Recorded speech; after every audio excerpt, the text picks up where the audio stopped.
Again, the Dow Jones off 443 as the slump deepens. Just in the last 2 days alone, the stock market has lost approximately 10% of its total value in just 2 days.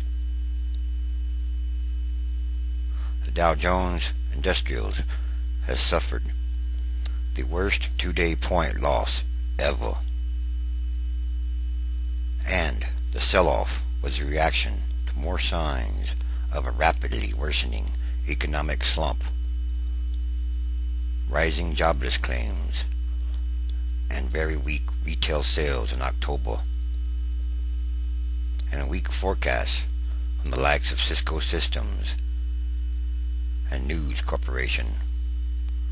The Dow fell 443 more points, or approximately 4.9%, to 8,695. The Standard & Poor's 500 index was off 48 points, or 5%, to 905, and the Nasdaq Composite Index was down 73 points, or 1,609. The Dow has lost 929 points, or 9.7%, in the last 2 days alone. That fact tells a lot. The percentage loss was its largest since 1987. The S&P 500 is down 10% in the last 2 days, with the Nasdaq down 9.6%. And the news was no better after the close. Walt Disney said bookings at its theme parks have declined considerably in the last month as the global economy has soured, and its shares slid 4.7%. Profits in its fiscal first quarter were also hurt by a weak advertising climate.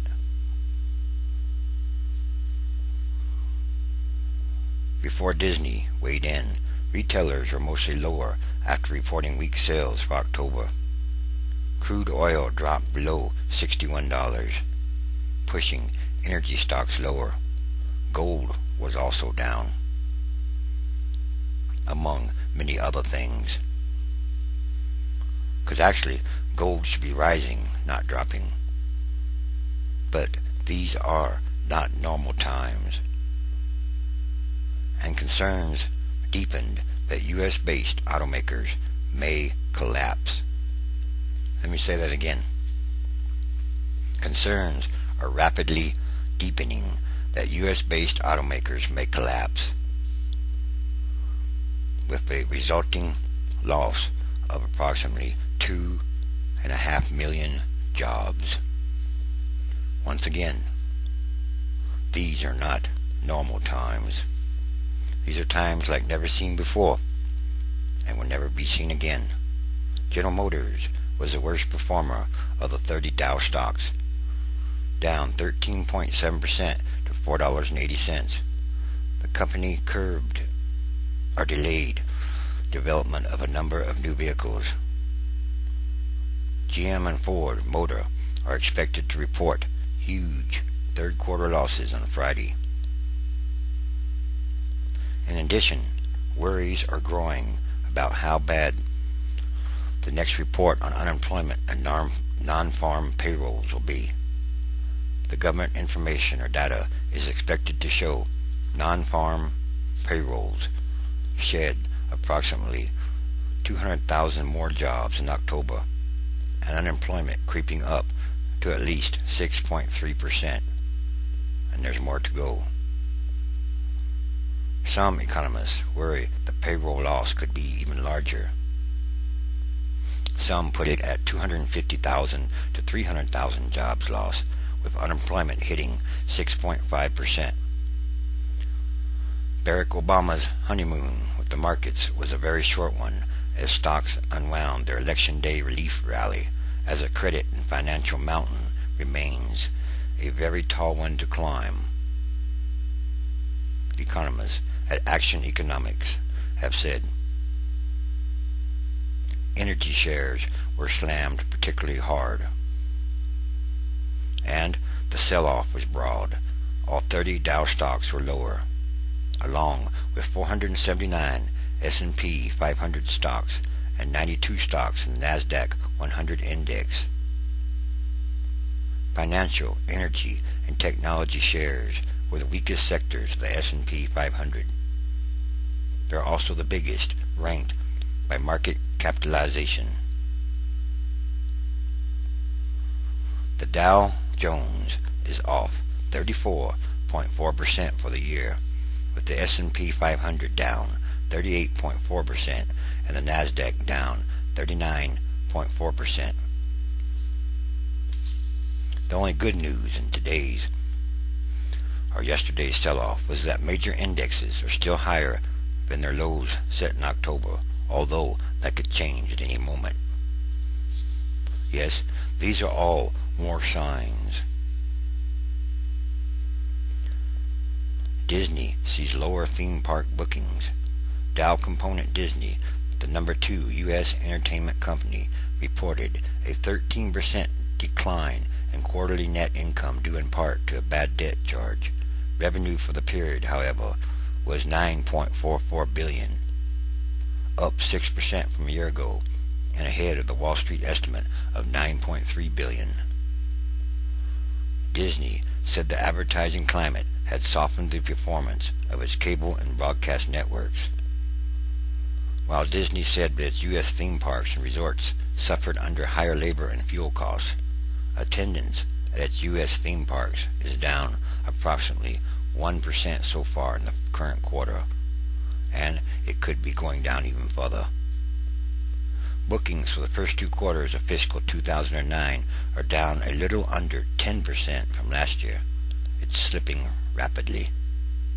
We are seeing a marketplace that is clearly tougher than it was in fiscal year 2008, and our ability to predict is very limited, said the CEO. Disney earned $760 million or 40 cents per share, compared with $877 million or 44 cents per share a year ago. And stocks weakened in Asia and Europe. In Asia, markets followed the US's big loss on Wednesday and tanked. Japan's index fell 6.5%, and Hong Kong's index shed 7.1%. And in Europe, stocks were lower as well. Yes, this is worldwide. Stocks were lower as well, despite moves by both the Bank of England and the European Central Bank to cut interest rates. Toyota cuts in half full-year profit forecast. Japanese automaker Toyota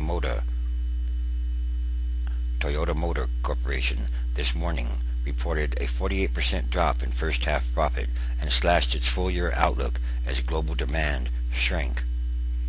The financial crisis is negatively impacting the real economy worldwide, and the automotive markets, especially in developed countries, are contracting rapidly. Again, are contracting very rapidly. This is an unprecedented situation. Meanwhile, top executives from Ford, General Motors, and Chrysler were meeting with Speaker of the House Nancy Pelosi to talk about more financial help, more bailout money, more handouts, according to published reports. Congress has approved $25 billion in credits earlier this year to help transition the companies to fuel-efficient vehicles. They're probably going to have to give them more, because, like I said, like they say, if our automotive industries collapse in the United States, another 2.5 million jobs could be lost very quickly. And, yes, unfortunately, next year could be even worse. And these are all more signs of the end times transition days, and there are many, many signs. Again, just look around.